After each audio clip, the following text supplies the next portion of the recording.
to The Witcher Season 2. I never got to do reactions for the first season because I just watched it on my own, but spoiler alert, I loved it. I have read the books all the way through until Blood of the Elves, and I believe Season 2 covers that book, so I should be caught up with the information I need to know. If you walk into a village that's completely empty, I feel like the best move is to just turn around immediately. That can't be good, right? That scared me. Oh, shit. Okay, so what monster are we dealing with here? I loved playing The Witcher 3 and just all the various monsters and their designs and everything, so what have we got here? I can't tell just off of that what the monster or the plot would be, so let's go. Alright, and we're picking up right where we left off. That Battle of Sodden was very cool. Probably my favorite part of Season 1. Oh, that's very cool. I wonder if she just sees the events or if she's, like, reliving them. Like, did she feel that death? I'm sure she's looking for Yennefer, you know, just scouring each of the bodies to find her. If anything, I kind of hope that she does feel this pain, not because I want her to, but just it would add more to the character of, like, yeah, she's putting herself through all this torment just to find Yennefer. She's gone. Okay, but I've read the books, I played the games. She's not. She doesn't even go missing after this battle in the book, so I'm wondering what they're doing with this, because this did not happen. Yennefer! Tissaia is one of those characters that actually grew on me quite a bit. She's not even a big character in the books, but I'm okay with them making her a bigger character here because I like her quite a bit. It's unfortunate that they had to film this so late after the first season because Ciri just looks so much older than she did in the first season. Was it worth it? Ouch. Geralt may be a nice guy, you know, at his core, but sometimes he says stuff that it just bites so hard. It is sad though, because, you know, it's the love of his life. I do love, like, the environments of The Witcher for the show, and the games, obviously, but they do a great job in the show here, making everything just seem so, like, dirty and bleak. It's not an idealistic fantasy world. It's a very dark one. I sleep like shit, too. You don't sleep at all. Makes a few nightmares. Good point. I saved your father's life. From what? Your grandmother. You're gonna deeply regret that one. She didn't want your mother marrying her. Whatever that means. You're much more than that, Cirilla. Aww. Are they already gonna have sweet father-daughter bonding moments? Because I'm down. Right off the bat, I can tell the music is a little different than it was in the first season. Not necessarily a good or a bad change, can't really make that, you know, call yet. Did they make her eyes blue in this season? When she opened her eyes for a second, they looked like they might be blue. They definitely look like they made her hair more red, which I appreciate. Perhaps we should, since you would have us be warriors in the field instead of advisors in the palace. Oh, shut up. If I can have time with him. She wasn't asking your permission. Alright. For real, she's like, I'm doing this. I'm just giving you the courtesy of a heads up. There you are. What? Welcome back. Well, that's another very big change, because she did not get captured by Nilfgaard in the books. She was, like, grievously injured in that battle, and she doesn't appear to be grievously injured, so... Did Geralt lose his armor? I don't... Oh, wait, yeah, when he was, like, captured by Sintra. I'm assuming they took all of his stuff. Don't need that. Ew.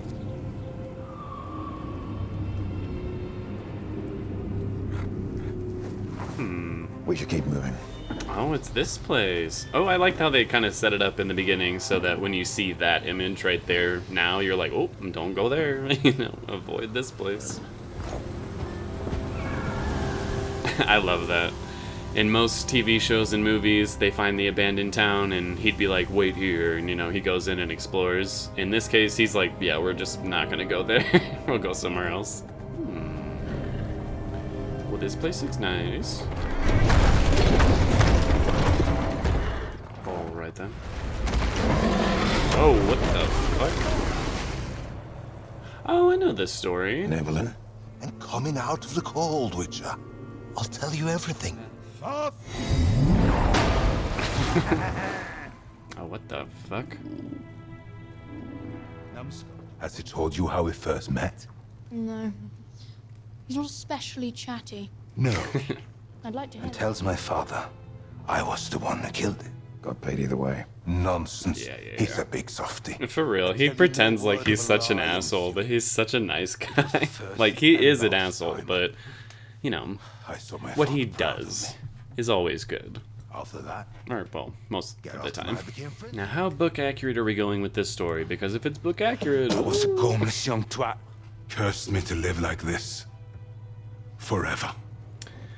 Alone. unless they changed it, he's omitting a very important part curses have of that cure. story. You know, I have to say, I'm not exactly seeing how this is below was so much of a abandoned. punishment. It's like, yes, you're cursed to be alone for What the rest of happened your there? life, but he clearly has, After like, the Battle of lovers he's Thunder, had throughout this countryside is a dangerous experience. place. He has, like, cool magic Deserted. abilities all tied to his stop mansion. breathing enough. And he thinks he looks disgusting, It but I is. like the monster angle. One I of don't the know what to wild tell you. hunts riding over the horizon. You telling me there's other people in this world that I saw all them think myself. monsters are disgusting? Just Doubt last it. week. Verena, she's called. It's Verena. I'm very Okay, I'm glad of excited the for the rest of company, this episode. Even if she's a shy wee thing. Go on, Geralt. We'll be alright. Don't get too cocky, Siri, but I do like her, you know, attitude. Okay, so Yennefer was never captured by Nilfgaard, and Cahir was never captured by Aretuza, so they're changing up a lot right off the bat. The white flame will cleanse us Oh, all. shut up. Ugh, that's fucked up. Magical torture is so much worse than anything like physical or real torture could ever bring about. Like, there's no limits when you're talking about magic. And leave you cold and helpless, trapped in the eternal darkness of your own mind. Jesus Christ. Haven't even started yet. If evolution has someone deep, and then you will know what a scream can really be. Ooh, I didn't like that.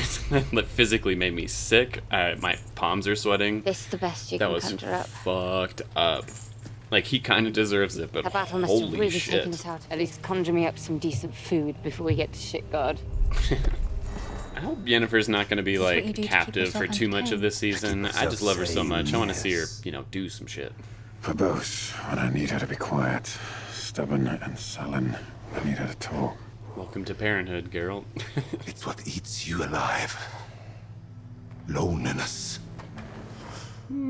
True, but you're not really alone. Like, you have Verena here. Malsag told me of a hedgehog man who was cured by true love. He was probably worthy. About that. You saw my About statue that. garden. I'm being a bore. And you must be tired. If it weren't for the fact that I knew what he did, which, by the way, is definitely more than what he's said so far, Here we are. I would really like him. What are you planning, Geralt? Let's play a drinking game. I'm just saying, I think living with this guy, again, if it weren't for a key detail about what he's done, it would be great living with this dude. Like, Let's seems start like a lot with of fun. the obvious. I promised her grandmother before she died. That is the quickest way you could have possibly explained that. I'm impressed. Either Geralt is intentionally doing this So it to seems. kind of give Spend a information to get lifetime information, alone. or Then you he's claim a cheating. child of an ancient problem. How are you not heartbroken? Who says I'm not? Aww. Actually kind of breaks my heart a little bit. Poor Geralt. Actually, I'm kind of glad they're horse doing is the whole slain. angle I where know. people think Yennefer I is just dead, want my just memory because they to can it. actually get that emotional Horses, response out of foals, other and characters mages. without All actually useful having to to kill not. the character, which would be fucking stupid, so I'm okay Do you with really this. think offering me... You think that we ventured north to conquer? We came to liberate. You're You were- wicked Aretuza, but at least you still had your own mind. Yeah, you're like buying into the choice. propaganda way too I was much. placed in a Nilfgaard kingdom is at the whim not of the Brotherhood about as we all were. Just what you gilded think it's fawns, about. your kingdom's That's nothing not going to happen to her. for real. But it happened to you. Your point? Oh, that's creepy. Yeah, it's a pretty, like, easy way they did this whole scene, but I like the look of it. It looks pretty cool. She looks very creepy. I'm Verena, a friend of Nivellen. Ooh, that was really weird. Just too bad things to people. Humans do bad things to everybody. You got me there. You got me there. Niflheim. Right for your life. You figure it out? There's a Brookser in there. Oh, shit. All right, let's go. What? What are you doing? No. Cool. Game on. Oh, sick. That looks really good. That's cool. Yeah, those screams in the game were very annoying. Oh, shit. Put your teeth away. God damn. Get out of my face.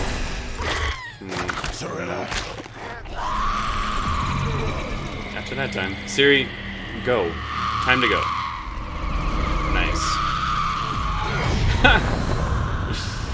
I feel like in the book, Geralt kind of got his ass handed to him by the Brooksa. But here he's kind of rocking her world.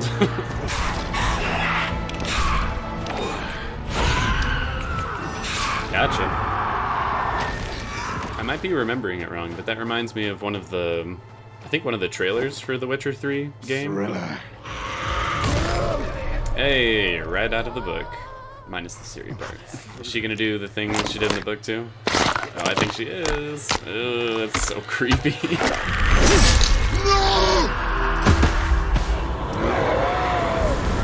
Say goodbye to monster form. Yeah, see, dude, you look better as the big boar, dude. I'm not even sorry. Free. No fucking way. Is that This is I don't remember what the you actor's call name, but the guy who played Tormund on Game of Thrones? Again, I would feel bad for you, but I know what you did, man. Not for destroying the temple. For raping the priestess. There it is. Alright, so it's the same as it is in the book then. Siri, Yeah, no, fuck you, man. end this. For me. Do it yourself. Do it yourself. Damn right. Damn right. I won't let anything happen to you. That's not really true, but I know you'll try your best, Geralt. No, that was sweet. I'm glad they're already developing like a bond, because in the book it took them a little while. They Geralt really did not know what he was doing. Shit. Just scared the fuck out of me too. Damn. What in the fuck? What is happening? Do not end it right there. Don't, you fucking assholes. That was a really good first episode. Very good first episode. So yeah, I enjoyed the episode quite a lot. I think it was oddly very faithful to the books. I mean, the first season had its moments where it was pretty faithful, but for the most part, I felt like deviated. And there's obvious changes being made here. Everything with Yennefer is not from the book. All the added stuff with Ciri into the Niflheim story didn't happen in the book, but it didn't really change all that much. It just gave her a chance to see the Witcher, you know, in his element. And like I said, get a first taste into, you know, what the world of monsters is all about. But I love how the episode starts with a kind of introduction to the Bruxa. You know, nothing that would give away what monster it actually is, just a little tease to kind of get you excited and burn the image of that village into your head for later in the episode. Then they move on to Sodden Hill, where it's, you know, just the aftermath of the battle, all the, you know, 20,000 plus people that all died there.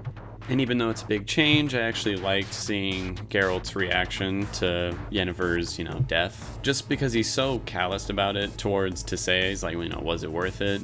But as soon as he turns around, you can see just how hurt he is by it, and it is pretty sad to see how affected by it all Geralt is.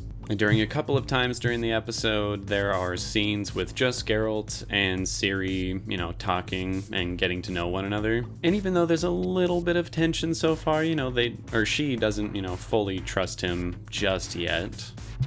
And I'm really fucking curious as to who killed all the Nilfgaard soldiers and have now, you know, captured Fringilla and Yennefer. I'm a little worried they're gonna get too far out there, make too many changes, but again, if the changes are good, I can be okay with it.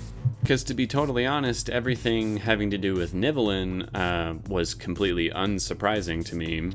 because it was so close to the book story. Again, there were still a decent amount of changes made, but the basics were all still the same. So I was kind of just waiting for him to, you know, shove the long pole through her chest, kind of just waiting for, you know, Geralt to get paralyzed by one of her screams. And the whole time I was just waiting for him to reveal that he had raped the priestess. He didn't simply, you know, destroy the temple. And it's a minor change, but in a way it's a big one that I really appreciate that they did here in the show.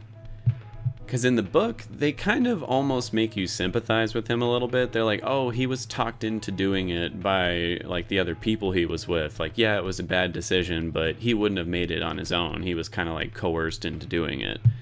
To which I say, fuck that. Like, don't try and make me rationalize or, you know, make his rape somewhat okay.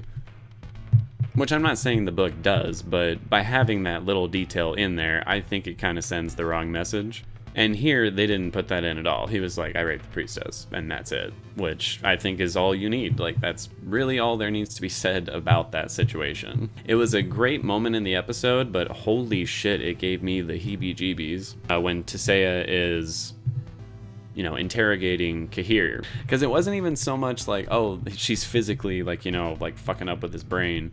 I don't think it was meant to be, like, a physical thing. It's what she said. She's, like, tracing the grooves in his brain to find, like, that part of him that knows pain and just exacerbating it to a point that no human could even comprehend such an amount of pain. Like, just the whole concept of what she was doing to him, I was like, oh my god.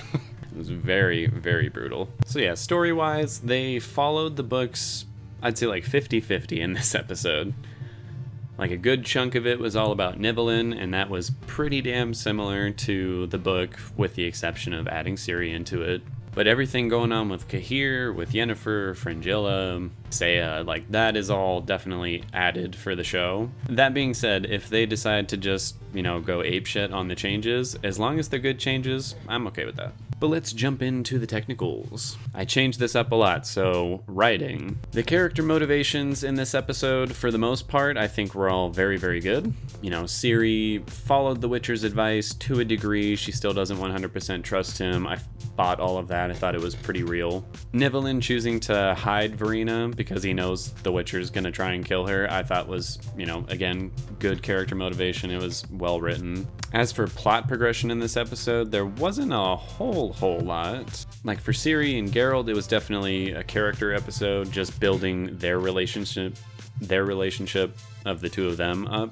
Yennefer's and Fringilla's, again, was a little bit more about their character stuff, but did push the plot forward kind of in a big way at the end of the episode when they get captured by the mysterious whoever. And I have to admit, the pacing of the episode was rather slow, but considering, you know, it's the premiere and there was also the big action-packed finale in season 1, it makes sense for this one to have a little bit more of a slow burn to kind of get us going. That being said, it had plenty of intrigue throughout the episode, and I think if you hadn't read the books and knew about the Nibelheim story, I think that probably would have had some pretty decent surprises for, you know, anyone that doesn't know what's coming with that.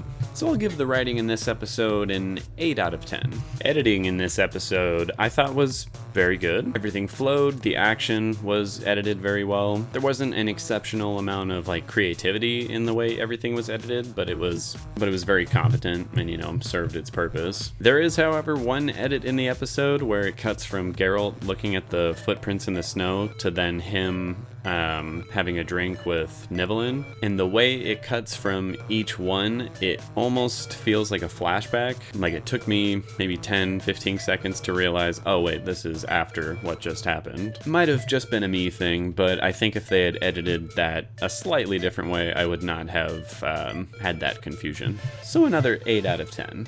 Cinematography, I really liked it. It still has a lot of the, like, flair and style of the first season, but it is apparent to me that they are using either a different camera or a different lens type, and it makes it so that things aren't as, like, out of focus in the background, and in some cases will kind of elongate the face if the camera's, like, up close enough to it. I don't think it's something that would bother anybody else, but for me personally, it's not quite to my taste. I do prefer the like style of cameras that they were using in the first season better, or at least thus far. But I'm not really gonna fault the episode for that, because everything was still very well framed and, you know, blocked very well, composed very well. So I'm gonna have to go with another 8 out of 10. Sound design, I'm gonna go ahead and go with a 9 out of 10. The score is definitely a little different. It doesn't sound as gritty as the first season did. Like, I can't recall any moment in this episode where like a really heavy guitar riff came in. Maybe the moment when Geralt was telling Ciri there's a Bruxa in the house. I think that was a moment where I'm like, all right, this feels much more like the original, you know, season 1 score of the show. For the most part, it almost sounded like more refined and dignified and pretty, which I don't dislike, but I just hope they don't pull too far away from the tone of the first season. And the sound effects were so fucking good. Like, I loved the sounds of the Bruxa, especially that moment where you just hear the clicking of its like echolocation as it's circling around Geralt, but then it just starts speeding up faster and faster like a heartbeat until it swoops down and they, you know, go into a little section of their fight. Great sound design. Like, that was really good. Acting, I'm gonna go with a 10 out of 10 because every single actor here was really, really going for it, and I love to see that. Like, even the actor playing Triss, who didn't have any speaking lines in this episode, she was selling that seizure like nobody's business. I don't know if I'm getting the name wrong here, but Christopher Hivju? Hivju? Correct me in the comments if I'm wrong on that. But the guy playing Nivellen, I think, did a really, really standout job in this episode. He played the, you know, playfulness of the character very well as the very dark past and guilt that he feels over all the things that he's done. And then the utter heartbreak over losing Verena, like, that was very, very well acted. Costumes and makeup, for the most part, I really like the costumes and everything on the show. I think they do a good job distinguishing certain sets of characters from others, and they certainly improved on the wigs, specifically with Geralt, because I love The Witcher season 1, but that wig was god awful. Like, it was truly bad. And here it still could use some improvement, but it's much, much better. So I'll go for another 8 out of 10. Set design, I'm gonna go with a 10 out of 10 for sure. The way the mansion all looked was both foreboding, but had a sense of kind of, you know, homeliness to it all.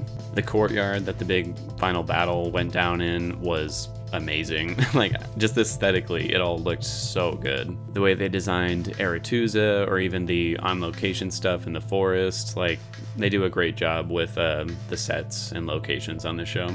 And finally, visual effects. This show has its moments where it really, really impresses me, and other moments where I'm like, that's not so great. But I gotta say, in this episode, the effects were really, really good.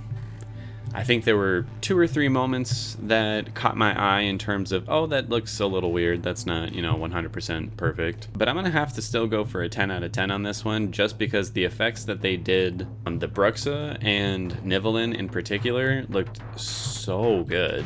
Like, I can tell the Bruxa, when she was, her full bat form, was just all CGI. And you can tell, but it still looked good. But Nivellen in particular, they definitely did like a blend of like physical makeup and CGI, and the marriage of those two things provided a very, very good look overall. Like, it looked incredibly realistic. There were many moments where I would forget that any CGI was even being used because I thought this is just, a practical effect that they're doing. So that kind of blew me away. And I gotta go for another 10 out of 10 on that one. And that gives this an 8.9 out of 10. And I definitely agree with that score because it is very good to be back to The Witcher. It's such a good show. Like, I really, really enjoy it. I enjoyed the games when I played them. I'm enjoying the books as I'm reading through them as well. So needless to say, I'm very excited for the next episode and the rest of the season. And for future seasons beyond that. I'm like, considering they honestly could go with all the books storylines and then just continue with the game storylines, continue to tweak and change what they want. Like, they have so many seasons of potential here. which I question if they even can do, considering Yennefer and Geralt and many other characters are supposed to be like ageless in a way. But we'll see. I have high hopes that this show could go on for a long time and continue to be good for a long time. So I will see you all on the next one, and that is about it.